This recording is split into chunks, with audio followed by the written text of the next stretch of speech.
El formato de las clases, por lo menos los alumnos del año pasado, mm, me pidieron que fueran lo más limpia posible. Así que son bien fome mis clases en lo que respecta a diseño, fondo blanco, letra negra. Porque la mayoría, por lo menos el año pasado, la imprimía. Si ustedes las quieren imprimir con un fondo blanco, es perfecto para hacer las anotaciones encima. Por lo menos eso es lo que opinaba el resto.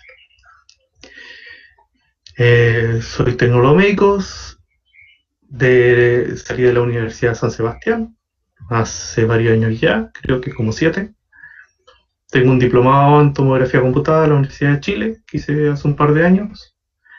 Y mi correo electrónico, en caso de que por lo menos esté con los alumnos, si me quieren mandar alguna solicitud, algún tipo de información o comunicarse por lo menos conmigo de forma de correo electrónico. ¿Ya? Eh, Hay un foro disponible, por lo menos en la plataforma, tratemos de usarlo, pero la alternativa también está que me manden preguntas a mi correo electrónico.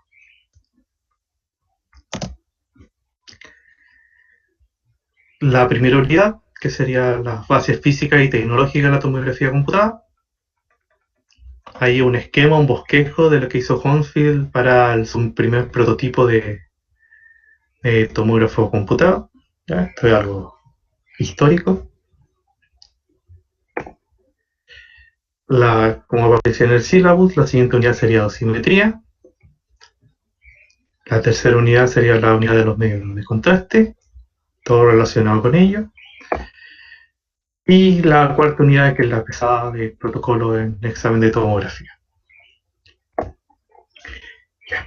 Pero como todo lo que se empieza a estudiar, lo que es lógico, lo que es normal, empieza con la historia.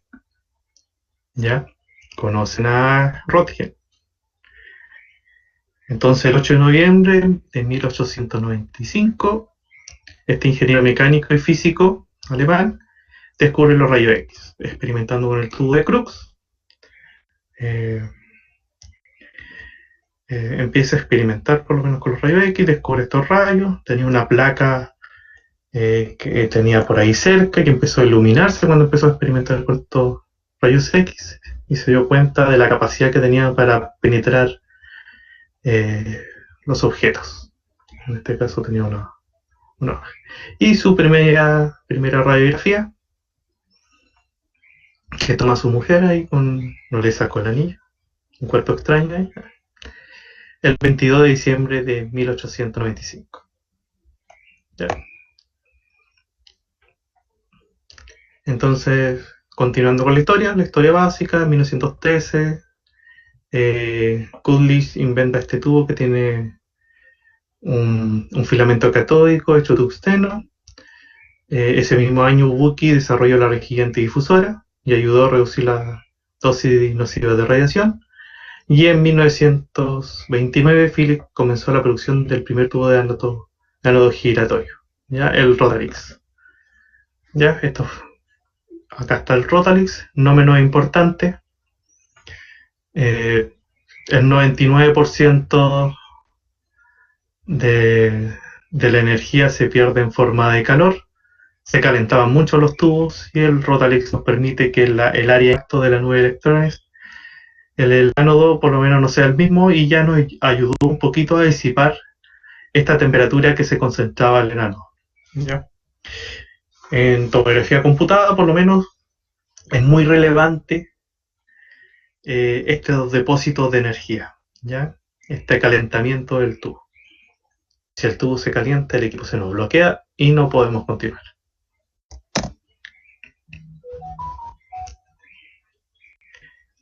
Ya, ¿cuál era la principal herramienta, por lo menos hasta esa fecha, antes que se inventara el tomógrafo? Era la radiología convencional, ¿ya? Que tiene una serie de inconvenientes. Es una imagen bidimensional, en donde se pierde la propiedad y tenía numerosas limitaciones, por ejemplo, su alta dispersión de las primarias de rayos X. Siempre tratamos de disminuir esta dispersión, en algunos casos no se puede. Entonces, esta radiación dispersa disminuye el contraste de distintas estructuras. La imagen del sujeto estudiado. Obviamente hay superposición de estructuras. Estamos tratando de representar una estructura de dos dimensiones. En una película de dos dimensiones, una estructura que tiene tres. ¿Ya? Y nos van a quedar superpuestas todas estas estructuras. Hay una muy pobre resolución de contraste. Entonces muchas estructuras que tienen muy pequeñas diferencias de atenuación eh, se empieza a volver imposible de diferenciar entre una y otra. ¿Ya? Se discriminaba solo entre tejidos de densidad muy diferente, como lo son el aire, agua, hueso, grasa. ¿Ya? Tienen que ser muy diferentes la densidad de esta estructura para poder diferenciar en la imagen. A veces ni siquiera eso. Tampoco era capaz de separar la forma cuantitativa de las distintas densidades de las estructuras exploradas por las de rayos X. La placa radiográfica solo es capaz de describir por lo menos la absorción media de los tejidos atravesados. Entonces, ¿qué introduce la tomografía computada? Introduce un cambio, ya que se puede medir la atenuación o absorción de las de rayos X cuando pasa a través de secciones del cuerpo y lo hace desde cientos de diferentes ángulos. ¿Ya? Con estas mediciones los computadores pueden reconstruir imágenes del interior del cuerpo. Ya se conocía un poquito sobre las propiedades de los rayos X, ya habían avanzado bastante las investigaciones respecto a los rayos X, ya se tenía el concepto de la capacidad de atenuación o absorción de rayos X, y el gran paradigma fue comprender que al escanear un objeto en muchos ángulos era posible extraer toda la información contenida en él. Desde el punto de vista matemático, por lo menos las fórmulas ya se conocían. Fue en 1917, muy anterior al primer tomógrafo, donde el matemático austríaco Radon fue el que probó que era posible reconstruir un objeto bidimensional o tridimensional a partir de un conjunto de infinitas proyecciones. ¿Ya? Sus estudios no tenían nada que ver con la tomografía, con los rayos X, pero él dejó las bases matemáticas que se utilizaron como herramientas para hacer los posteriores cálculos en tomografía. Y fue hasta que Cormack, un físico sudafricano, en 1963 desarrolló un método para calcular la distribución de la absorción de la radiación del cuerpo humano basado en mediciones de transmisión. Ya, por lo tanto usó como herramienta matemática los estudios de Radon, y él postuló por lo menos que si se podía que con este método se calcular la distribución de la absorción de la radiación en cada uno de los puntos de distintos ángulos y conocer un punto en específico en este plano cartesiano. ¿Ya? Él se considera uno de los padres de la tomografía computada, pero lamentablemente no tenía los medios. Era pobre, no era pobre como tal, pero por lo menos en esos años, cuando él hizo su investigación, en 1963, no se conocía una forma rápida de hacer todos estos cálculos. ¿Ya? Él solamente planteó esta teoría, pero no tenía la forma física de experimentar. No tenía por lo menos los medios. En estos años los primeros computadores recién estaban apareciendo. Y de hecho fue Hounsfield que el 20 de abril de 1972, junto con el doctor James Ambrose, radiólogo del hospital de Atkinson Morley en Londres, en Inglaterra, donde presentan este artículo: tomografía axial computarizada, el nuevo medio para demostrar alguna de las estructuras del tejido fino del cerebro sin el uso de medios de contraste. Para ponernos en contexto, solamente existía la radiografía convencional para celuelos, y si eventualmente había un paciente que se sospechaba que tenía alguna patología, por ejemplo abdominal, de cerebro, se tendía a usar lo que es la cirugía exploratoria, Por ejemplo, abrían el abdomen, el médico revisaba el abdomen de forma física, y si no tenía nada, simplemente lo volvían a cerrar. Así de traumante o eran las limitaciones que tenían los médicos, por lo menos en esos años. Hay algunos videos, quizás se los muestre en el laboratorio, donde hacían unos estudios aberrantes, por lo menos para ver cerebro, donde ponían un paciente en una silla que empezaba a girar dentro de su eje, hacían unas punciones a nivel lumbar, inyectaban, eh, inyectaban aire por la columna para que llegara al cerebro, y empezaban a hacer unos estudios con radiografías simples para ver el cerebro en distintos planos y ver este contraste que entre comillas era aire. ¿Ya? Eran bien complicados por lo menos los estudios en esos años, así que había una necesidad pero sustancial de poder hacer estudios más allá de la radiología convencional. ¿Ya? En este artículo se presentaban los resultados de la primera exploración de un paciente mediante el uso de TC, que se realizó el 1 de octubre de 1971, un año antes de este artículo. ¿Ya? Entonces, en 1971 se crea el primer prototipo de escáner cerebral llamado el EMI Mark I, instalado en el hospital de Atkinson Morley de Londres. ¿Ya? Este equipo de tomografía computada, desarrollado por Hounsfield, fue exclusivamente para exámenes de cabeza. ¿Cómo Hounsfield logró financiar este tomógrafo?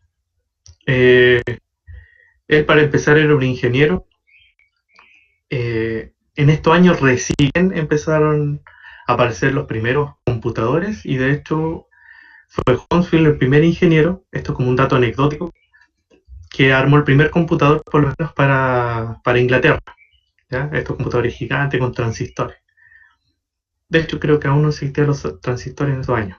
Y gracias a su contribución, por lo menos en el área del que es los computadores, los primeros computadores, la empresa EMI, ¿ya? Una empresa de música, que en esos años le iba bastante bien.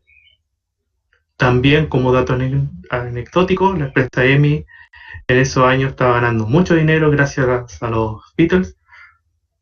¿Ya? Era la disquera de música de los Beatles. Como parece que les sobraba la plata, quisieron empezar a experimentar en otras áreas. Y fue el área de la medicina donde contratan por lo menos a Hounsfield. Hounsfield le dieron libertad, como era bien inteligente, le dieron la libertad para empezar a experimentar, y se le ocurre hacer este primer prototipo de tomografía computada. Así que si algún día les preguntan, gracias a los Beatles, tenemos el primer tomógrafo. ¿Cómo funcionaba este primer tomógrafo? Había un tubo de rayos, en la parte contraria había un solo detector.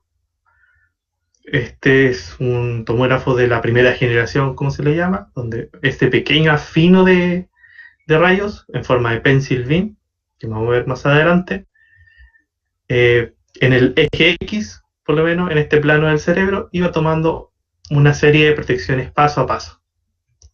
Cada una de estas proyecciones tenían que completar el eje del cerebro, y luego se hacía una pequeña rotación del tubo y tubo detector. El paciente se mantenía en esa posición y se volvía a realizar una serie de mediciones en cada uno de estos ejes. Era bastante lento el primer proceso de tomografía computada. Entonces, en cada traslación, movimiento de traslación, luego rotación, cada movimiento de traslación se seguía una serie de mediciones, alrededor de 160 mediciones, y una vez que se realizaban estas primeras 160 mediciones en una posición en específico, en un plano específico, se hacía una pequeña rotación y se volvían a realizar estas 160 mediciones. En total eran alrededor de 60 mediciones para abarcar los 360 grados. ¿Ya? Esta radiación tenía un tamaño de 3 milímetros en el plano de la imagen, grosor y de 13 milímetros de ancho perpendicular al corte.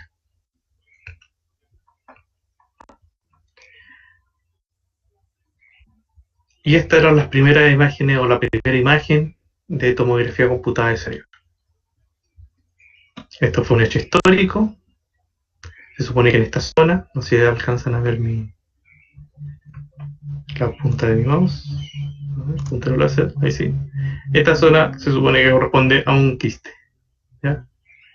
Fue un hecho histórico, los médicos estaban revolucionados por lo menos en esas fechas, era imposible hacer este tipo de estudios y por fin pueden ver un quiste dentro del cerebro sin necesidad de tener que abrir al pobre cristiano.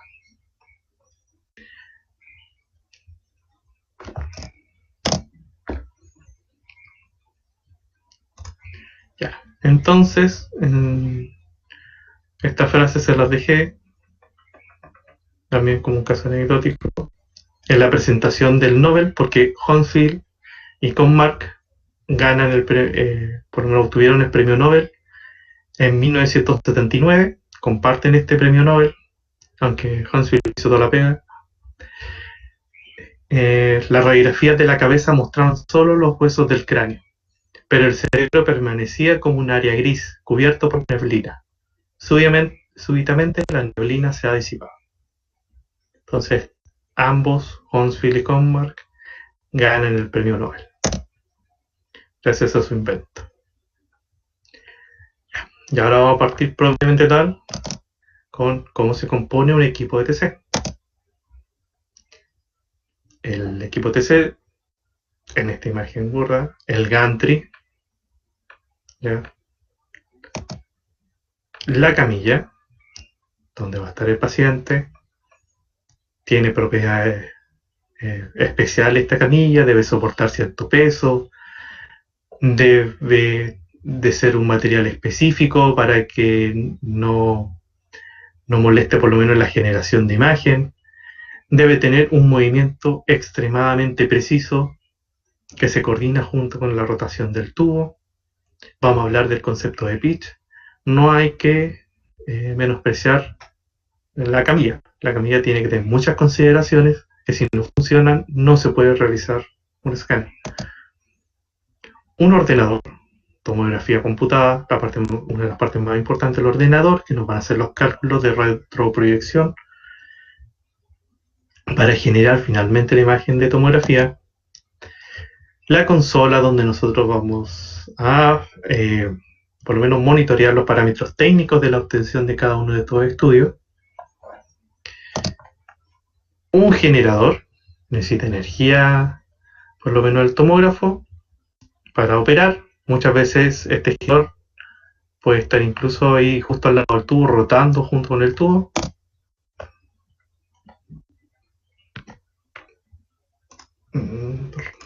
Sentí que había una pregunta.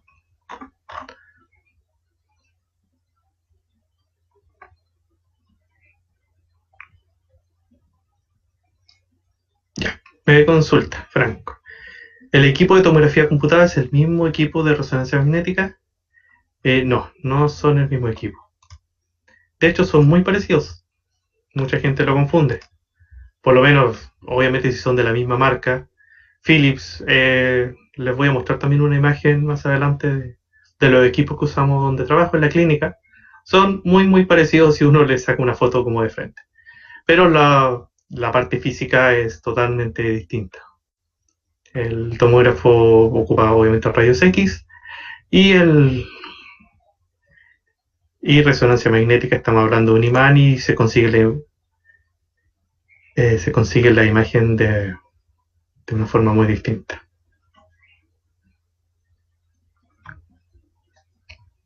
Cuando empecemos a entrar en tomografía computada se van a dar cuenta de varias consideraciones que van a tener por lo menos estos equipos.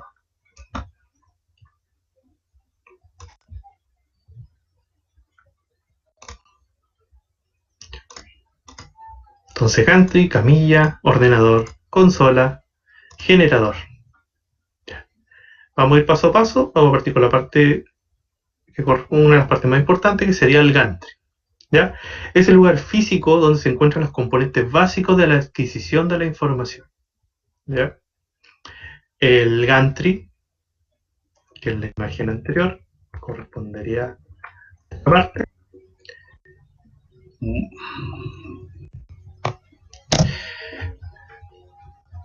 Las partes más importantes del gantry son el tubo. De forma contraria al tubo, vamos a tener los detectores o matriz de detectores. Vamos a ver cómo en las generaciones, desde la primera generación, que había un solo detector, ahora hablamos de tomógrafos computados multi-slice. Estamos hablando de matrices de detectores, lo vamos a ver con más detalle. Vamos a tener colimadores. Uno de los principios de la tomografía computada, o por lo menos en un inicio, era tener un fino haz de rayos X, lo más colimado posible. Ahora esta colimación está muy supeditada a lo que corresponde a la matriz de detectores. Ya no tenemos un pencil pil con la primera generación, vamos a tener un abanico de por lo menos de radiación X, que va a estar colimada proporcionalmente a la matriz de detectores. Y no siempre vamos a usar toda la matriz de detectores. Vamos a ver más adelante que dependiendo de las configuraciones en la consola, nosotros podemos elegir si usar o no toda la matriz. Y un sistema de adquisición de datos, DAS. ¿Ya? Estos datos los tiene que transformar desde un punto de vista análogo a una imagen finalmente digital. El gantry, tubo, detectores. Y de acuerdo a la tecnología, van a existir dos tipos de gantry. Las primeras generaciones utilizaban alimentación energética mediante cables y las nuevas generaciones utilizan alimentación mediante anillos deslizantes. ¿Ya? La aparición, la evolución de los tomógrafos computados de los anillos deslizantes es lo que utilizamos hoy en día y es lo que permitió hacer tomografía computada helicoidal. Lo vamos a ver un poquito más adelante. El tubo de rayos X, ¿ya? Son similares a un equipo de radiología convencional, como el tubo que le mostré anteriormente, el Rotalix. Tengo un generador de la nube de electrones, un ánodo rotatorio, y donde van a impactar estos electrones y van a generar los rayos X. ¿Ya? Tienen que tener consideraciones algo distintas a lo que un tubo de rayos, ya que estamos generando radiación de forma continua, y eso genera, como el mucho más calor. Así que una de las propiedades distintas del tubo de rayo X convencional al del tomógrafo computado va a ser que resista mucho más el calor. ¿Ya? Y obviamente también necesito que no solamente resista el calor, sino que una vez que se caliente, pierda rápidamente el calor. ¿Ya? Esas son una de las dos consideraciones más importantes o distintas que va a tener el tubo de rayos en tomografía computada.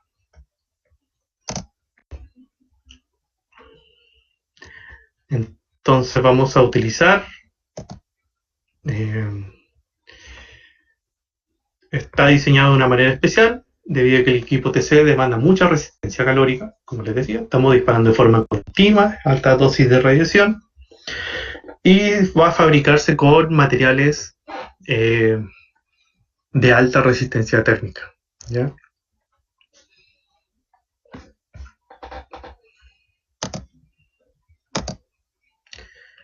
Las unidades, por lo menos que utiliza los tubos de tomografía computada, por lo menos como lo venden los fabricantes, la alta capacidad térmica están de 8 a 16 millones de unidades de calor. ¿Ya? En inglés será million heat units.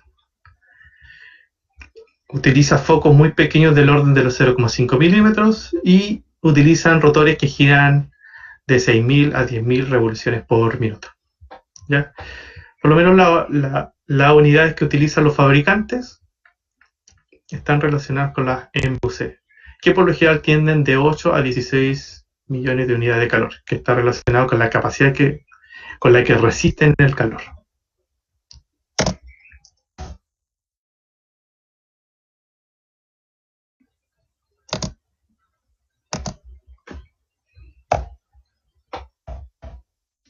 Entonces, dos de las características principales de un tubo de rayos, para no entrar en detalle, porque obviamente va a estar relacionado con cada fabricante, tienen que tener una alta capacidad calórica y una alta capacidad de disipar este calor. ¿Ya? Dependiendo de las características, si empezamos a hacer un estudio de cada uno de los posibles tubos que podemos comprar, no toque a nosotros, pero a veces pregunta, el fabricante nos va a dar esta información. Philips tiende a tener uno de los tubos más resistentes y con mayor capacidad calórica. ¿Ya? Esta capacidad calórica también va a determinar cuánto tiempo va a durar el tubo, ¿ya? Que tiende a ser, desde un punto de vista de años, alrededor de unos 5, 6 años que debería cambiarse el tubo, puede fallar. Por lo menos eso es lo que recomienda el fabricante. Acá en Chile le dan hasta que se queme la ventana. Colimadores, van a ver, colimadores pre y post paciente. El, a ver.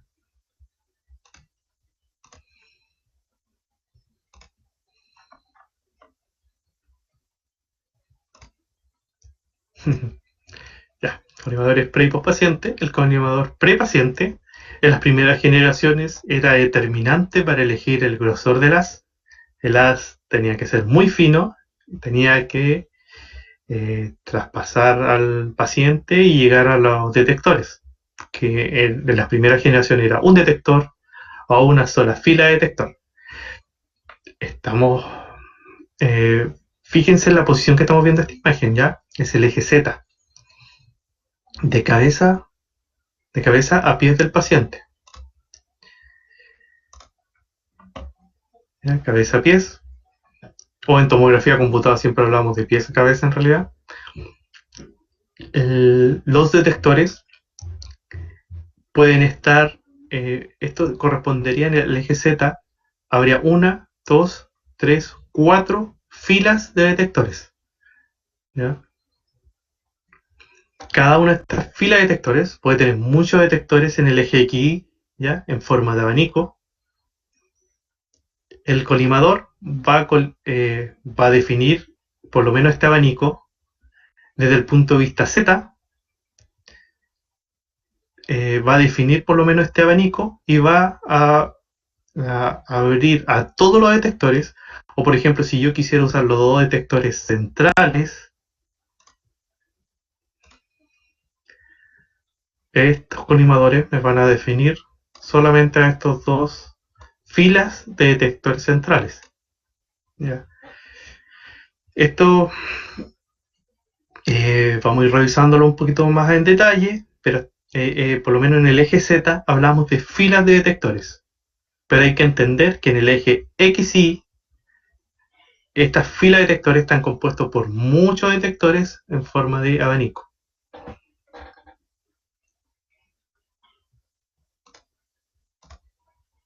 Entonces hay colimadores prepaciente que determinan este abanico y colimadores postpaciente que van a determinar, que pueden colimar esta fila de detectores o simplemente cada uno de los detectores va a tener sus propios como laminitas que coliman este mismo rayo de haz de rayos X, que lo vamos a ver en más detalles cuando hayan matrices de detectores y nos van a dar ciertas propiedades a esta matriz de detectores, de qué tan grueso sea estos mini colimadores que hay en cada detector y así. Entonces los colimadores prepacientes se encuentran en la cubierta del tubo, por lo menos en sus proximidades. Su apertura define la de radiación, en cono o abanico. Limita la de rayos X en el sentido Z, de acuerdo a la cantidad de detectores activos, ¿ya? En el eje Z. Es ajustable, lo que permite la colimación variable hasta el espesor de corte deseado.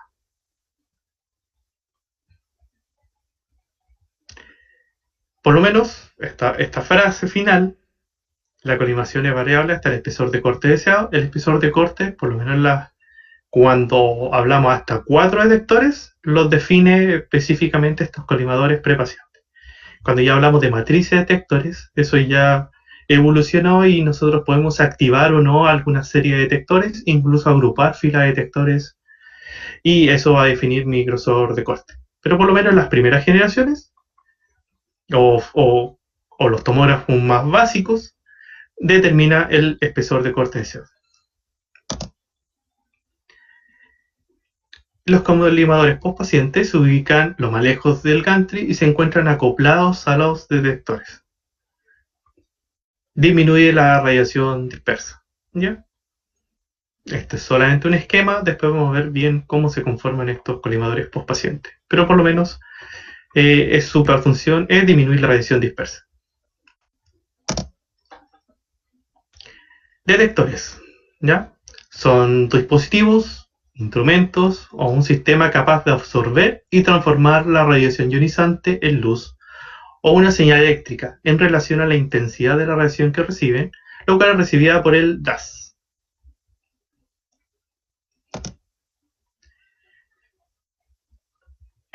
Entonces vamos a tener una serie de detectores que pueden estar en una fila. Esta es una fila de detectores con muchos detectores separados por algunos septos que reciben la radiación. También esta distribución de detectores puede estar en forma de abanico, ¿ya? Pero sigue siendo una fila de detectores o una matriz propiamente tal de detectores. Eje XY, eje Z. Vamos a rayar un poquito. Entonces esto sería en el eje XY, y de este punto a este punto estamos hablando de una matriz de vectores en el eje Z.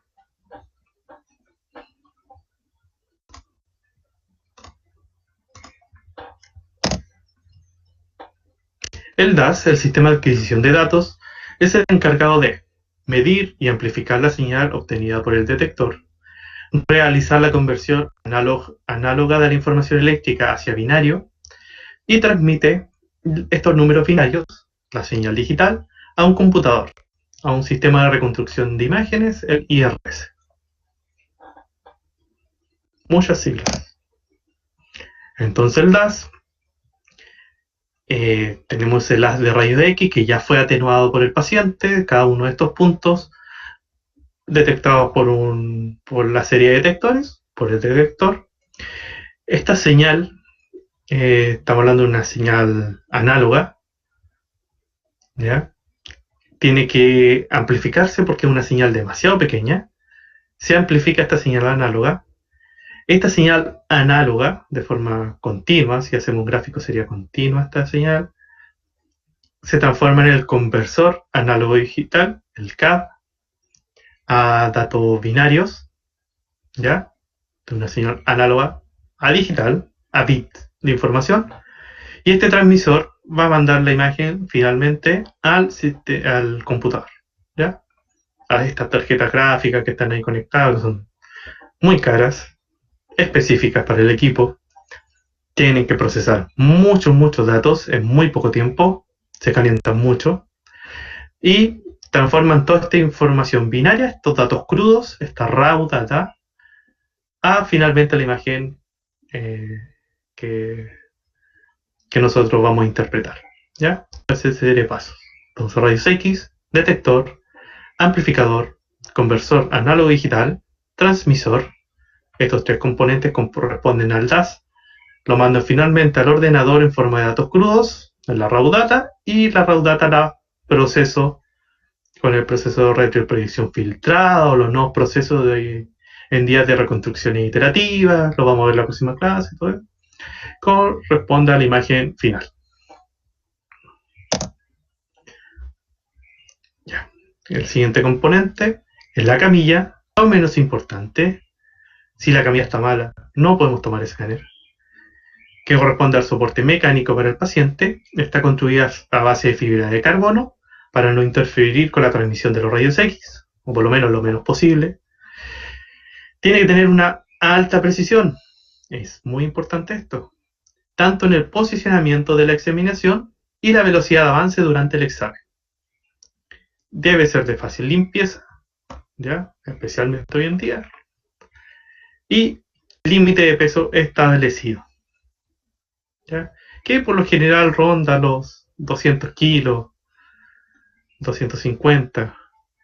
Y ojo, porque uno va a pensar, ¿quién pesa 200 kilos?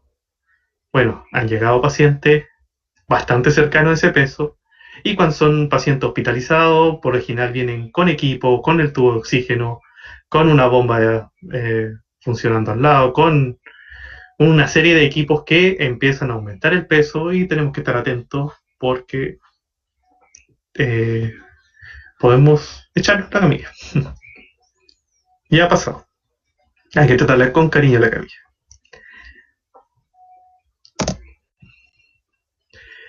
El ordenador ya corresponde al IRS, al sistema de reconstrucción de imagen, que es un procesador de datos que tiene la función de recibir la información digital proveniente del DAS. ¿Ya? Se encarga del proceso y reconstrucción del conjunto de imágenes con determinadas características que se requiere visualizar. Finalmente, desde el IRS, el sistema de reconstrucción de imágenes, se transmite el conjunto de imágenes para ser visualizadas y manipuladas por el operador y en la consola de comandos. ¿Ya? Entonces, ¿qué estamos viendo acá en esta imagen? No es el computador. El computador puede estar en cualquier otro lado. El clásico, como en las películas de acción, cuando le disparan al monitor y juran que destruyeron el computador, no es así. Estos son monitores al final. El computador puede estar incluso en la misma sala de rayos, por ahí cerca. Nosotros lo tenemos en un pasillo, el sistema de reconstructores que nosotros hablamos, ¿ya? Incluso se calientan tanto que hay un aire acondicionado apuntando directamente al sistema de reconstrucción de imágenes, a los reconstructores, y hay que cuidarlos también porque son una de las partes más caras del equipo, y hay que fijarse mucho en la temperatura, que no suba mucho, ¿ya? Muchas veces, si no funciona bien el sistema de temperatura, el sistema de refrigeración de estos reconstructores se pueden quemar.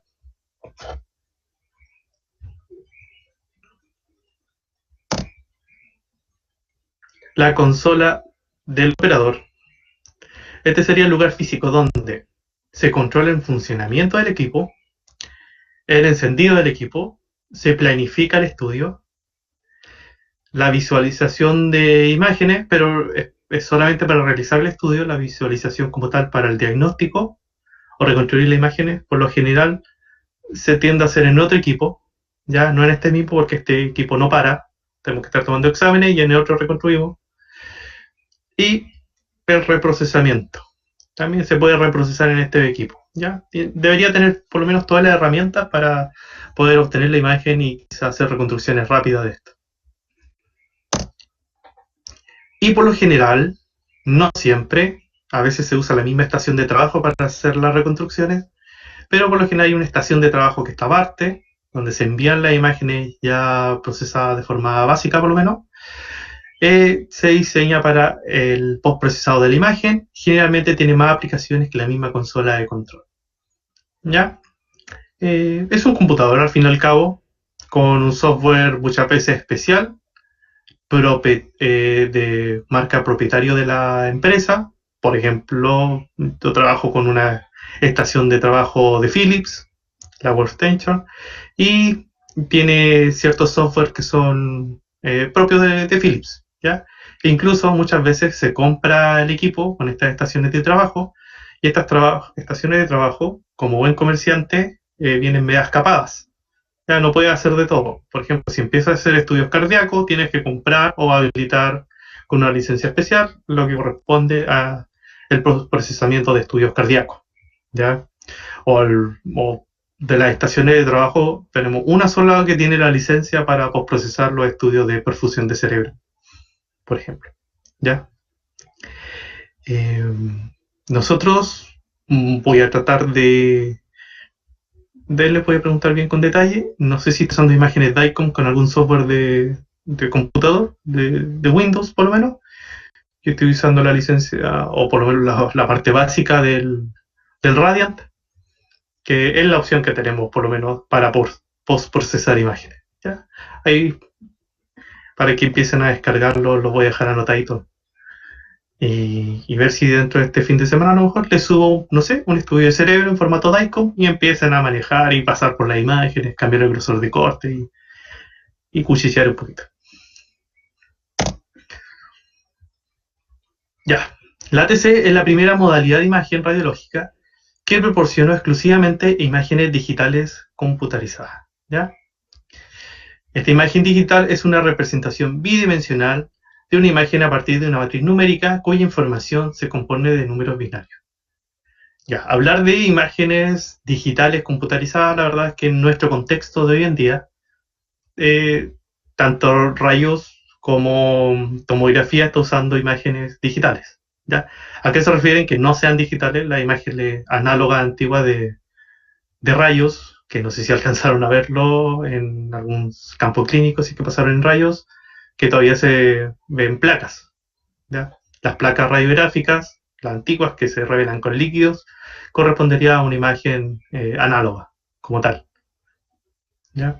Pero hoy en día casi todos los equipos son digitales.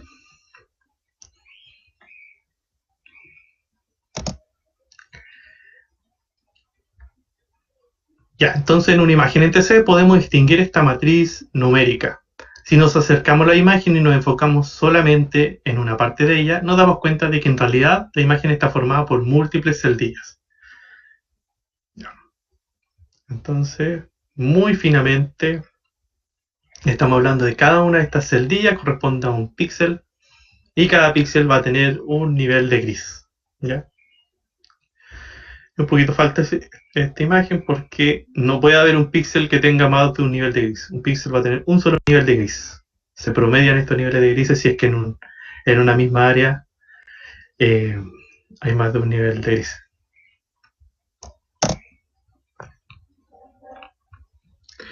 Es decir, la imagen completa está formada por esta matriz y cada uno de estos compartimientos recibe el nombre de píxel. Cada píxel contiene información numérica o número TC que determinará un tono o nivel de brillo de la imagen. ¿Ya? Cada píxel posee un volumen el cual es determinado por el grosor de corte. El volumen es lo que conocemos como voxel.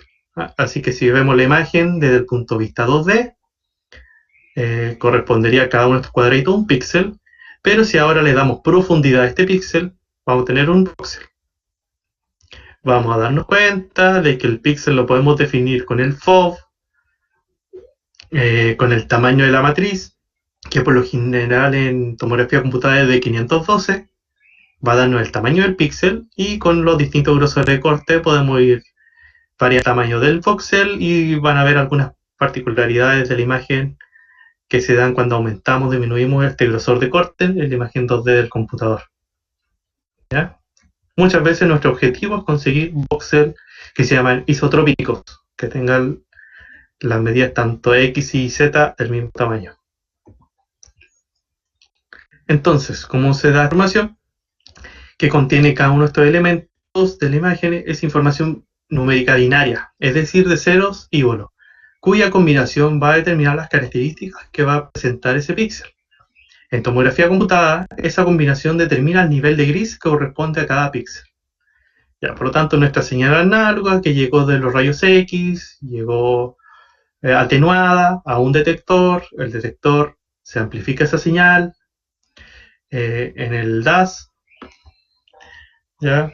Va a llegar esta señal amplificada a un conversor análogo digital, el CAD, que va a transformar esta imagen desde el punto de vista de un gráfico de forma continua a información o la va a dividir en formato de bit. Ya no tengo una imagen continua, o sea, una señal continua, sino que la transformo en bit de información. ¿Ya? Un bit correspondería a información de simplemente de sí o no, de negro o blanco. ¿Ya? Si yo tuviera información de tomografía conmutada de un solo bit, tendría solamente cuadraditos negro y blanco y con eso vería la imagen. Si ya empezamos a ampliar a 2 bits, ya voy a tener un 2 elevado a 2, significa 4 niveles de gris distintos. Con 3 bits, 2 elevado a 3, y así. voy aumentando este 2n al número de bits por píxel. ¿Con cuántos bits trabajamos en tomografía computada? Por lo menos hoy en día trabajamos con 12 bits de información que corresponderían a 4096 niveles de grises. O sea, cada uno de estos píxeles podría tener 400 o 4096 variantes de gris.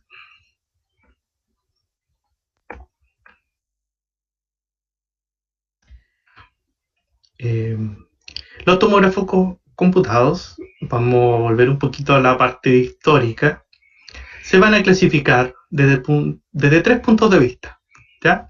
Desde un punto de vista de la geometría de la detección, desde un punto de vista de la modalidad de barrido y desde el punto de vista del número de cortes adquiridos por rotación de tubo, ¿ya? Estas combinaciones se pueden ir combinando esto para formar generalmente las particularidades de un equipo.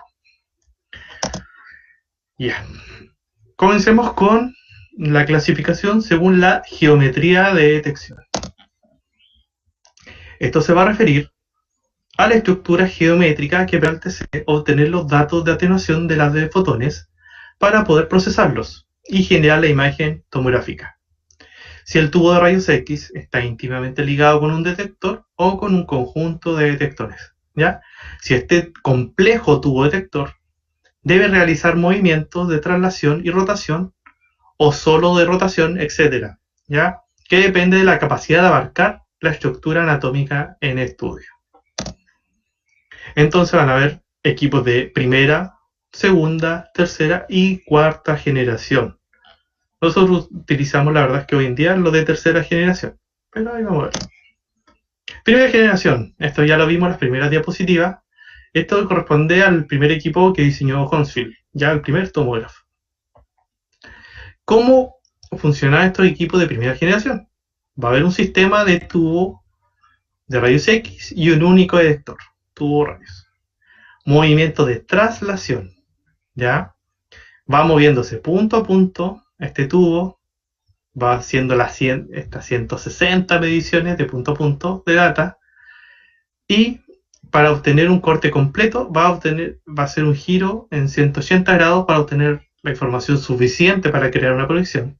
No necesito dar el giro completo, la verdad es que con 180 grados basta, y por lo menos ellos tenían que acotar lo máximo posible. Y las de radiaciones en forma de lápiz, pencil beam, el tiempo de corte de 5 minutos para realizar un corte, 5 minutos, 160 puntos de data y la matriz era de 80 por 80.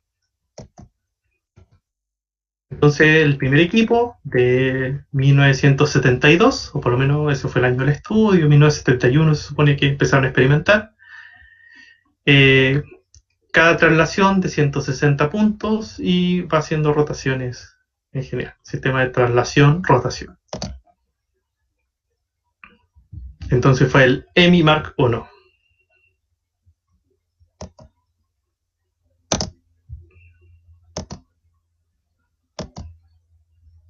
Ahí de forma histórica había un detector de yoduro de sodio y un tubo fotomultiplicador, una batería de 80 por 80, un FOV de 240 milímetros.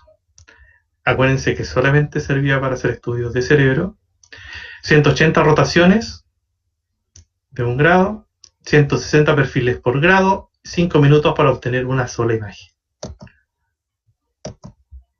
Lo tenían atrapado. Y la histórica imagen de ese quiste en el cerebro, con cada uno de los píxeles que se notan los píxeles.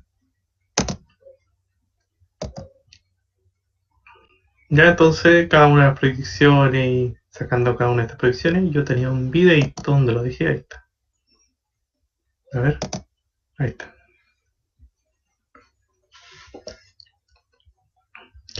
Un video que plagié por ahí por internet.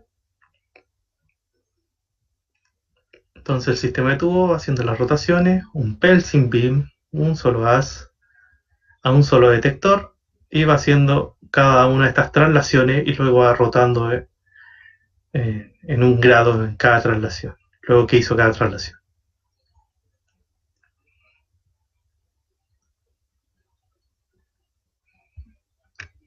Entonces, esto corresponderían a los equipos de primera generación, el equipo con el que empezó Huntsville. No solamente demoraban 5 minutos para hacer un solo corte, sino que esta información la grababan en cintas. No había ni disquete. Si es que ustedes alguna vez vieron algún disquete, en realidad. En cintas, estas cintas tenían que mandarlo a un computador que estaba del otro lado de la ciudad. Demoraban días para procesar una sola imagen. Así de limitados estaban, eran los primeros computadores. La segunda generación avanzaron rapidito. En 1974 le agregaron más detectores, que era la mejora lógica, ¿ya? Ahora habían 5 a 30 detectores lineales, por lo tanto la de radiación ya no era un pencil beam, no era un solo haz único, sino que ahora tenía forma de abanico, aproximadamente de 10 grados de apertura. Se mantiene el movimiento de traslación-rotación y la matriz ahora creció de 160 por 160, rotación en 180 grados, y ahora demoran 30 segundos por imagen. ¿Ya? Se modernizaron.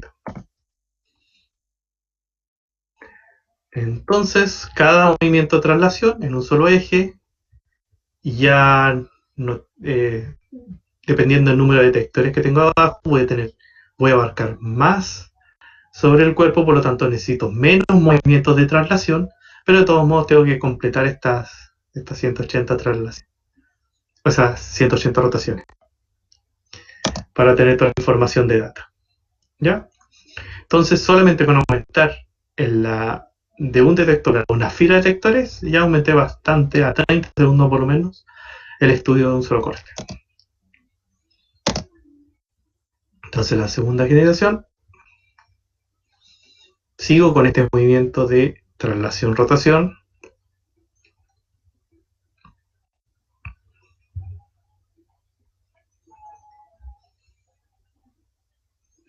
Mi colimador, que va a colimar justo el grosor tanto en el eje XY para que me dé este abanico, como en el eje Z para que me dé el grosor. Hace estos movimientos de traslación y cada vez que termina la traslación hace una pequeña rotación para continuar con el estudio, visión de la data. Y la tercera generación, que es la generación que usamos hoy en día, se elimina este movimiento de traslación. Ahora es cuando los genios de Toshiba crearon los anillos deslizantes, la revolución por lo menos, acá ya se llegó al estado del arte de la tomografía computada, donde hay rotación ahora de 360 grados. El conjunto del arco de detectores, de la fila de detectores, ahora lo corresponden de 600 a 80 unidades de detectores, creció la anchura del abanico y el tiempo de corte es de menos de un segundo. ¿Ya? Ahora el abanico, si se fijan, doy por completo el estudio del cráneo, en este caso, correspondiente a esta matriz o esta fila de detectores. Esto lo estoy viendo desde el punto de vista XY ahora, ¿ya? Solamente para ser insistente desde el punto de vista X y, por lo menos en el axial, estoy hablando de número de detectores en cada una de estas filas. ¿Ya? Entonces, la tercera generación hay de 600 a 800 unidades en esta fila de detectores, que corresponde al abanico en el eje XY. Solamente de KTT. La tercera generación, entonces, 1976, se caracteriza por una fuente de tubo que gira alrededor del paciente en un sistema de rotación-rotación. Está rotando el tubo. Y se obtienen imágenes en menos de un segundo. De 5 minutos, ahora a menos de un segundo. Entonces, con un solo giro, puedo obtener la imagen completa. Si uno de estos detectores llega a fallar, no voy a tener data en toda esa serie del giro y me da el famoso artefacto en anillo. Esto se puede corregir con un proceso de calibración, donde en cierta forma omiten un poquito la información de ese detector malo, o si no está completamente malo, se calibra en cierta forma, se considera ese error. Lo vamos a ver en artefactos. Entonces mi sistema de rotación, ahora el equipo no para, puede dar un giro completo sin que se enreden cables, porque ahora hay contacto con los anillos deslizantes, y puedo generar un estudio completo en una sola rotación. Y no solamente tengo el sistema de rotación, sino que puedo hacer un estudio a medida que la camilla avanza de forma muy precisa, y puedo generar una espiral de información, ¿ya? No solamente los anillos deslizantes trajeron la forma de estudio de una sola rotación, un corte y mucho más rápido, sino que también nos permitió una nueva forma de obtener información de forma helicoidal, en una hélice de información. Y la cuarta generación, no encontré video para esta generación, solamente se las muestro porque a alguien se le ocurre hacer esto. Los anillos detectores con más de 1000 unidades, la rotación del tubo, rotación solo del tubo de rayos X, es excesivamente costoso porque una de las partes más caras del equipo son los detectores, y los tiempos de barrido no menores a uno de tercera generación. La verdad es que no tenía ninguna ventaja sustancial frente a un equipo de tercera generación. Me ahorro bastante en detectores, ya que los detectores de hoy en día, una vez que son estimulados, tienen ciertas particularidades como poder ser estimulados rápidamente de nuevo. Entonces, una vez que ya realicé un giro, ya pueden volver a ser estimulados. Entonces, no es necesario tener toda esta armada de detectores carísimos, ¿ya? Así que no prosperaron mucho. Creo que se crearon, se implementó, pero no fue más. No tenía ventajas sustanciales frente a uno de tercera generación. En lo que respecta a sistema tubo detector, ya que estamos hablando de ese tipo de clasificación. ¿Sí? Había leído de que esa de cuarta generación era, en vez de un segundo, era 0,5 segundos. Era el doble rápido. Sí. Es que la verdad, uno, ¿cómo puede esperar de que se aumente la velocidad de obtención de imagen? ¿Ya? Uno puede esperar de que los detectores tomen información de forma más rápida. Pero la verdad es que con los detectores centelleos que existen hoy en día, es casi instantánea la obtención de la información, el reciclado de uno de estos detectores que ya pueda obtener información de nuevo. Así que no se topan con una vez que ya completó una rotación del tubo y va obteniendo de forma casi prácticamente continua. ¿Cuál es el verdadero problema para obtener imágenes más rápidas? Es la rotación en sí del gantry, ¿ya? La rotación de forma mecánica del gantry. Ese es mi verdadero tope, mi verdadero cuello de botella para generar imágenes más rápidas. Entonces, no es tanto, por ejemplo, la particularidad de esta cuarta generación sería tener detectores por todo el anillo. Pero la verdad es que mi verdadera limitante sería la velocidad con que rota el tubo. Y físicamente se puede llegar a cierta cantidad de revoluciones de rotación del tubo, o si no, el equipo, la verdad, se me puede hasta desarmar, romper, ¿ya? Así que, ¿cuál es mi verdad? Sí. Desde este punto de vista, la verdad es que tener más detectores no me genera un aporte sustancial en la obtención de información. Mi verdadera limitante sería la velocidad de rotación del tubo. De hecho, los equipos más rápidos, que creo que en Santiago hay uno, un escáner de 128, algo así, las rotaciones del tubo son a nivel máximo, así parecen turbinas de avión. La verdad es que tuve la oportunidad de ver un par de videos, casi como que el tubo levita para que no haya roce o no haya al menos vibración posible. Le ponen sistema antivibración para que soporte mayores velocidades de rotación del tubo. Pero más allá de los detectores, los que realmente me aportan mayor velocidad para congelar un corazón en un solo latido, sería la velocidad de rotación del tubo, pero eso está limitado físicamente, donde la verdad es que ya no pueden girar más rápido que eso. No puede, es muy difícil hacer sobrepasar esta velocidad de rotación. Como tema de investigación, se lo adelanto un poquito antes de que lleguen los laboratorios. Existen, no está considerado entre las generaciones de sistema tubo detector, pero hay algunos equipos que tienen doble tubo. Entonces, si estos tubos están distintos en 90 y el otro en 0 y 90, una cosa así, ahí sí puedo obtener mayores tiempos de obtención de imágenes. O sea, con un solo medio giro, un tubo obtiene la información y la otra mitad de información la obtiene el otro tubo con la otra mitad de giro. ¿Ya? Entonces hay sistemas de doble haz, de doble tubo, que pueden obtener imágenes mucho más rápidas. ¿Ya? Ahí estamos hablando de resolución temporal. ¿Para qué necesito mayor resolución temporal? Obtener imágenes tan rápidas. Uno de los estudios más importantes para eso, por lo menos, es los estudios cardíacos, donde necesito obtener una imagen con Gelanson de un solo giro, de un solo barrido.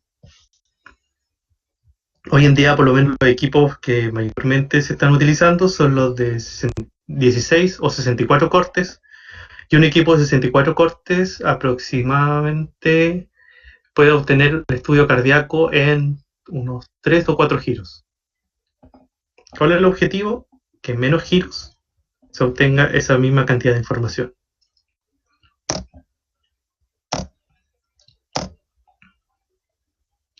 Por lo menos eso sería desde el punto de vista de generaciones de tubo detector. La verdad es que aparte de los sistemas de doble tubo, también hay sistemas donde no utilizan rayos X, sino que se están utilizando haz de electrones para obtener la información, pero eso ya queda un poquito más desde el punto de vista de los avances o fuera de los estudios que estamos haciendo ahora. ¿Ya? Ya. Entonces, la clasificación del equipo ETC desde el punto de vista de geometría de detección y ahora desde el punto de vista de la modalidad del barrido.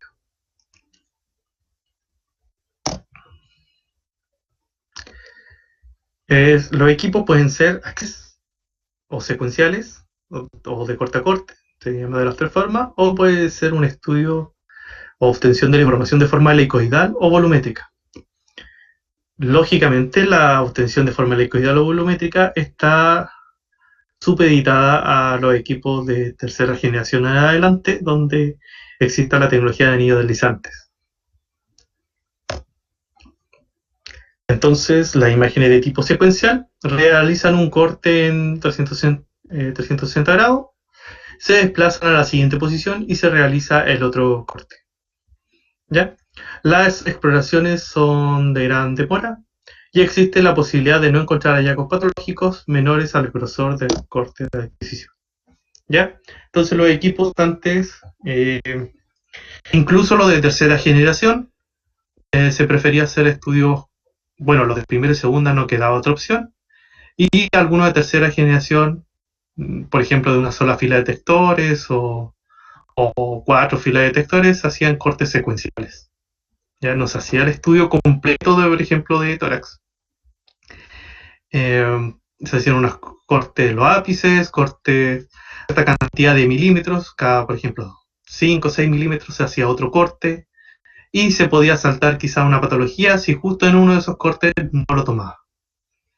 ¿Ya?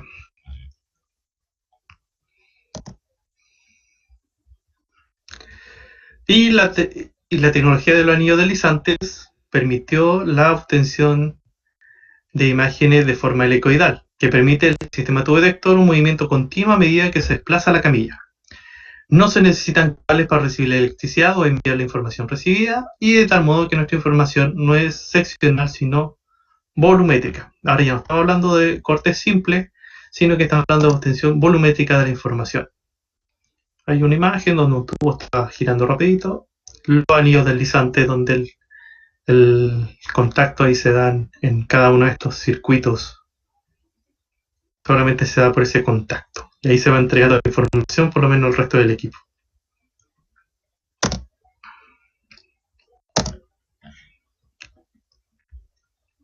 Entonces el estudio helicoidal implica una continua rotación del tubo detector, una continua emisión de radiación, mucho más radiación al paciente entonces, una continua adquisición de datos, tengo que tener, por lo tanto, mayor capacidad de procesamiento de imagen, y un continuo desplazamiento de la camilla.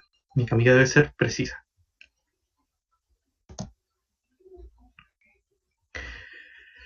Por lo tanto, el movimiento continuo de la camilla, a medida que el tubo va rotando, dependiendo de la velocidad con que se va desplazando esta camilla, voy teniendo este volumen de información con más o menos información, ¿ya?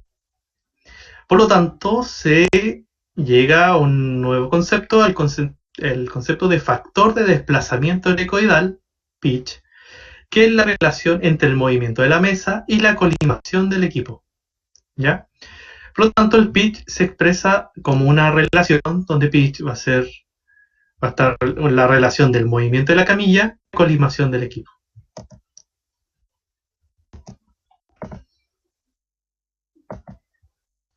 Entonces, imaginemos que el grosor de corte va a estar determinado en esta cinta, por ejemplo, y a medida que se va desplazando la camilla, esta cinta se va o replegando o estirando. Con esta relación, si el pitch es igual a 1, significa que la hélice es normal. Una vez que hago un giro de la hélice, cuando se desplazó la camilla, no paso por encima de la hélice anterior y voy de forma continua obteniendo la información. Ahora, si el pitch es mayor a 1, la hélice se estira. Por lo tanto, una vez que di un giro en la camilla, se movió tan rápido la camilla que me pasé del resto de la zona en estudio. Hay una zona de estudio que van a tener información de forma parcial, pero de esa forma hago el estudio mucho más. ¿Qué pasa con esa información obtenida de forma parcial?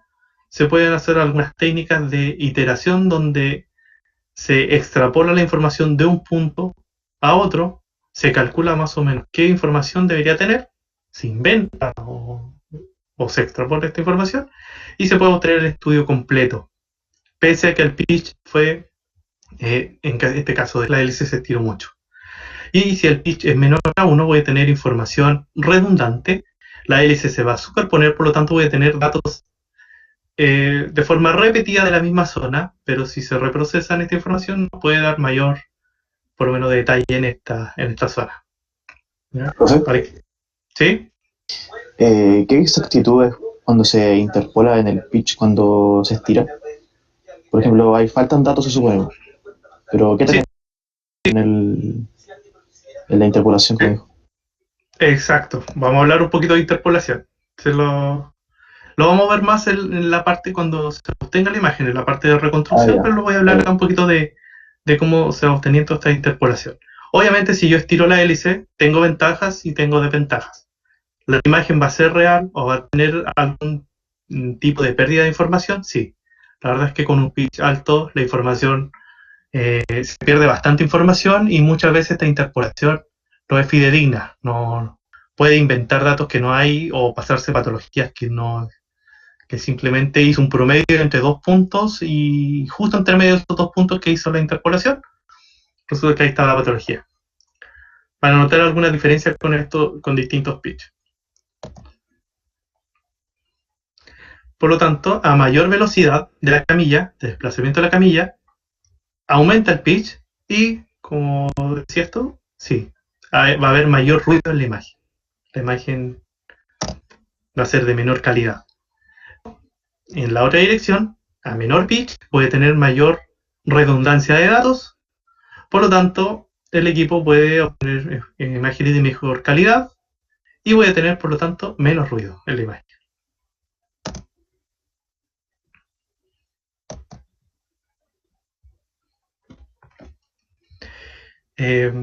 ¿Para qué voy a utilizar cada uno? Por ejemplo, si yo quiero aumentar el pitch, estas flechas, bueno, están un poquito como al revés, pero a ver si se entiende. Si yo tengo necesidad de disminuir la dosis, por ejemplo, o quiero disminuir la dosis, hay mayor necesidad de dosis, puedo, si aumento el pitch, voy a tener menos dosis el paciente, la hélice va a pasar menos veces por el...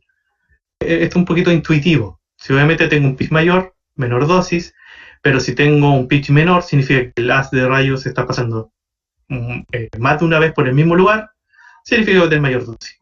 ¿Ya? Entonces, ¿cómo es posible la obtención de esta información? Es posible reconstruir una imagen con cualquier posible de información en el eje Z gracias al proceso matemático llamado interpolación, que es el procesamiento de los valores desconocidos a partir de los valores conocidos.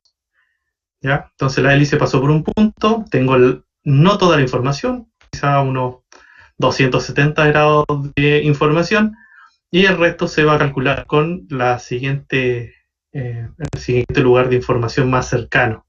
Es decir, si la rotación, yo hago la interpolación con un punto lo más continuo posible, puede ser una reconstrucción de 360 grados de interpolación o una interpolación de 180 grados. Lo vamos a ver con más detalle. Pero desde el punto de vista físico, el punto más cercano para obtener la misma información de este punto sería el punto contrario a 180 grados. En la misma, tienen que entender que es la misma información que si yo voy desde este punto X a este punto Y, que si voy desde este punto Y a este punto X. Por lo tanto, en realidad, desde el punto de vista gráfico, el punto más cercano, esto cuesta un poquito entenderlo. Tengo este punto. Mi lógica sería que el punto más cercano a este, la hélice, sería este. Pero no es así. El punto más cercano en información de este punto sería este punto contrario, en 180 grados. Porque es la misma información que va desde este punto a este punto, y de este punto a este punto. ¿Ya? Lo vamos a ver con más detalle. Pero para que entiendan que hay dos tipos de interpolación. Una interpolación en 180 grados y una interpolación en 360 grados. Ah, y lo había notado. Pensé que no. Entonces, el nivel de ruido en un teceloicoidal con una interpolación en 180 grados es de 20 a 25% mayor en TC axial. En cambio, el nivel de ruido en un teceloicoidal con interpolación de 360 grados es de 40% mayor en TC axial. ¿Ya? Hay menos ruido con una interpolación en 180 grados. La verdad, esto es solamente para que lo sepan, para que no queden con la duda de cómo es posible que si tengo un pitch mayor a 1, el equipo pueda de todos modos hacer la reconstrucción. Esto lo hace de forma automática el equipo. La verdad, por lo menos los equipos de hoy en día no metemos mano en qué tipo de interpolación usa el equipo. Pero para que tengan claro de que van a existir dos tipos de interpolación que puede utilizar el equipo, en 180 grados y en 360 grados.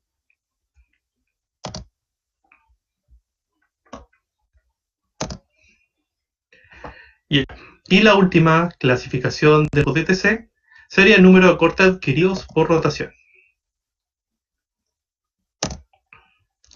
Y van a existir equipos que van a ser monocorte, single slice, y multicorte, multislice. Monocorte contaban con una sola fila de detectores en el plano Z, por lo que por cada rotación en 360 grados se podía obtener solamente un corte tomográfico. Entonces, desde el punto de vista del eje Z, desde ese punto a este punto, ahí está el paciente, pueden girar con un solo giro de 60 grados, un solo corte. Acuérdense que estos eran de 600 en la tercera generación, de 600 a 800 detectores, en una sola fila, pero nosotros estamos hablando de filas de detectores, en este caso hay una sola. Esto en el plano X, Y. Multicorte. A medida que se va adicionando filas a lo largo del eje Z del paciente, mayor es la cantidad de imágenes que se puede obtener en una sola rotación del sistema tubo detectores. Multislice. Por lo tanto, empezamos a agregar filas de detectores. ¿Ya? En este caso hay 4 filas de detectores, y en este caso ya es un gigante de muchas filas de detectores. ¿Ya?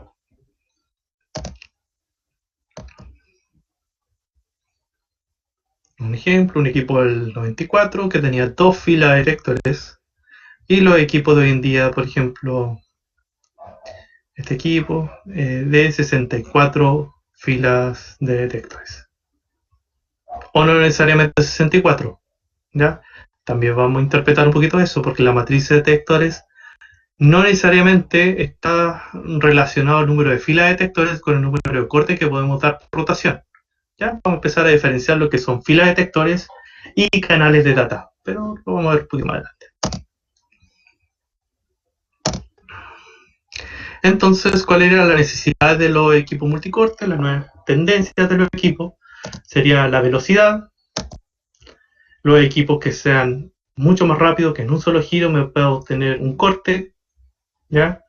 Empiezan a aumentar en velocidad, pero esta velocidad, como les dije, con la tecnología de los nuevos detectores de centelleo, la verdad es que ya no es tanta la limitante del detector de centelleo. Hoy en día un poquito la limitante en velocidad tiene que ver con la rotación del tubo. Cobertura. Ahora, con más filas de detectores tengo mayor cobertura. Si antes yo podía hacer cortes de solamente 1 milímetro, ahora puedo abarcar con todo este abanico de detectores, no sé, 40 milímetros, 4 centímetros en un solo giro, que eso es bastante. Eso significa que el corazón, que en promedio debe medir unos 12 centímetros de longitud, ya con 4 giros del tubo puedo obtener un corte con estudiar por completo el corazón y cortes más finos. Ahora la fila de detectores se acotaron bastante. Ahora hay fila de detectores, por lo menos el promedio, estamos hablando submilimétricas, fila de detectores de alrededor de 0,6 milímetros. O sea, ya puedo hacer cortes muy, muy finos y con volumen y de forma isométrica y hacer reconstrucciones bastante bonitas con mucho mayor detalle de resolución. ¿Para qué quiero mayor velocidad? Por ejemplo, son simples ejemplos estos. La verdad es que para casos de trauma, donde el paciente no aguante mucho rato en la misma posición, obviamente tiene fractura, no sé. Reducción de artefactos de movimiento, que se da mucho en casos de pacientes complejos, en niños, en pacientes hospitalizados, pacientes que no cooperan. Por lo tanto, necesito hacer el estudio lo más rápido posible para que no se note mucho el ruido. Y, por ejemplo, un estudio completo en una sola apnea. Antes, para hacer un estudio de tórax, necesitaba dar instrucciones, darle la instrucción de apnea, hacer unos cuantos cortes, que vuelva a respirar normal, se mueve la camilla, volvía a hacer una serie de cortes, volvía a hacer necesitaba muchas apneas para hacer un solo estudio. Pero ahora con los nuevos equipos que aumentaron esta velocidad, en una sola apnea, en unos cuantos segundos, puedo hacer un estudio completo de tórax. Es importante hoy en pandemia. Y la optimización del contraste intravenoso. Vamos a hablar, cuando hablemos de medio contraste, vamos a entender que el medio contraste va a ingresar por una vía periférica, va a haber cierto recorrido del contraste. Muchas veces necesitamos estudios en unos tiempos muy precisos donde el medio contraste pasa por esa zona, porque un estudio geográfico alrededor de 3 segundos es el máximo pic de contraste en esa zona y necesito hacer el estudio en esos 3 segundos de máximo nivel de realce. Por lo tanto, necesito equipos mucho más rápidos, ideales para estudios angiográficos. Y reducción del volumen. Si puedo obtener estudio en 3 segundos, por lo tanto necesito poner contraste que me dure solamente 3 segundos. Por lo tanto, reduzco el volumen de la cantidad de medio contraste. Siempre es mejor reducir este volumen. Cobertura, Angiotac, obviamente necesito equipos muy rápidos para obtener, estudiar este bolo de contraste, lo vamos a ver en Angiotac, pero también necesito aumentar la cobertura. El mismo ejemplo del corazón, si yo tengo poca cobertura, necesito muchos giros del tubo para obtener una imagen cardíaca completa, pero mientras mayor sea la cobertura, incluso hay equipos que pueden obtener los equipos de mayor alta gama, de mayor fila de detectores, de mayor cobertura, en un solo giro del estudio del corazón. Eso me da una herramienta muy, muy avanzada para hacer estudios cardíacos. Y cortes finos. Mientras más finos sean los cortes, puedo obtener imágenes isotrópicas. Las imágenes isotrópicas son ideales para hacer reconstrucciones multiplanares. Puedo, ya no solamente tengo tomografía axial, sino que ahora la tomografía se llama multi-slice, multiparamétrica. Puedo obtener en el plano que yo quiera la reconstrucción. Y todo esto gracias a estos cortes finos y al voxel isotrópico. Voxel isotrópico, como les decía anteriormente, es la capacidad de reconstrucción de los tres planos sin resolución espacial. Si yo tengo cortes finos, puedo lograr voxels muy finos e imágenes que si yo reconstruía en coronal, por ejemplo, me salían con este nivel de escalonamiento, estos escalones que salían bien molestos. Ahora con estos voxels isotrópicos ya no se nota y se ve igual que un corte axial, que como se obtuvo la imagen.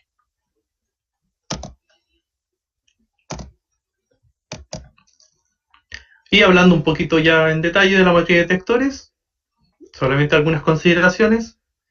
Las matrices de detectores pueden ser simétricas o fijas. Los detectores son de una única medida. Puede ser asimétrica o adaptativa. Los detectores van aumentando de tamaño hacia los extremos. O mixtas, donde los detectores son de dos medidas, de menor tamaño en el centro y solamente los extremos van a ser de otro tamaño. ¿Ya? Algunos ejemplos. Acá hay fila de detectores, por ejemplo, uniformes, 16 detectores de 1,25 milímetros, que van a tener una cobertura de 20 milímetros. En el centro, por ejemplo,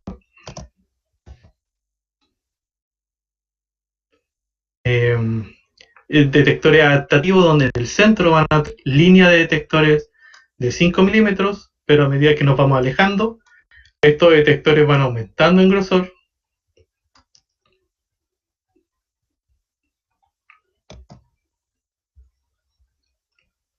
Con esto podemos tener distintas configuraciones de detección. Por ejemplo, acá hay un equipo de 16 canales, ¿ya? 16 canales. Como les decía, no muchas veces las filas de detectores están relacionadas con el número de canales. Este equipo puede obtener, en este caso de abajo, 16 cortes en un solo giro. Voy a tener 16 filas de detectores centrales de 0,63 milímetros. ¿Ya? Si lo empezamos a contar, acá hay 16 filas de detectores.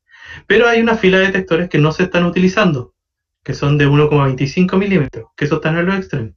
Pero si yo quiero hacer un estudio de cortes muy finos, yo quiero mayor resolución del equipo, puedo utilizar los 16 detectores centrales de 0,6 milímetros, pero con una menor cobertura. ¿Ya? Ahora, si yo quiero mayor cobertura, puedo sacrificar un poco lo que es grosor de corte y utilizar también los detectores de los extremos. ¿Ya? Esta fila de detectores y las filas de detectores del centro se van a agrupar en un par para que dos filas de detectores me conformen un solo canal de data y generar un solo corte. Y puedo generar 16 cortes de 1,25 milímetros obteniendo una mayor cobertura y sacrificando un poco lo que es grosor de corte. Y ahí uso toda la fila de detectores. Entonces, no necesariamente un equipo, por ejemplo, de 16 canales, no quiere decir que tenga 16 filas de detectores necesariamente. Depende del fabricante. Eso significa que un equipo de 16 canales puede hacer 16 cortes por giro. ¿Ya? Pero no quiere decir que un equipo de 16 canales tenga necesariamente 16 únicas filas de detectores. ¿Ya? Hay distintas configuraciones que se pueden ir bajando. Ya, acá hay otros ejemplos de detectores híbridos en este caso, que en el centro tiene 16 filas de detectores de 0,75 milímetros, y en los extremos tiene filas de detectores de 1,5 milímetros, que si yo quiero hacer 16 cortes, porque este equipo es de 16 canales, puedo hacer 16 cortes de 0,75 o 16 cortes aumentando la cobertura de 12 milímetros a 24 milímetros, pero con cortes de 1,5 milímetros, agrupando estos centrales, estas dos filas de detectores, en un solo canal de data. ¿Ya? Espero que quede claro eso. ¿Ya? Hay mucha confusión, muchas veces preguntaban los campos clínicos, pero algunos pensaban que no, si tiene 16 filas de detectores, pero no necesariamente. Eso era mantener, descartar. Ya.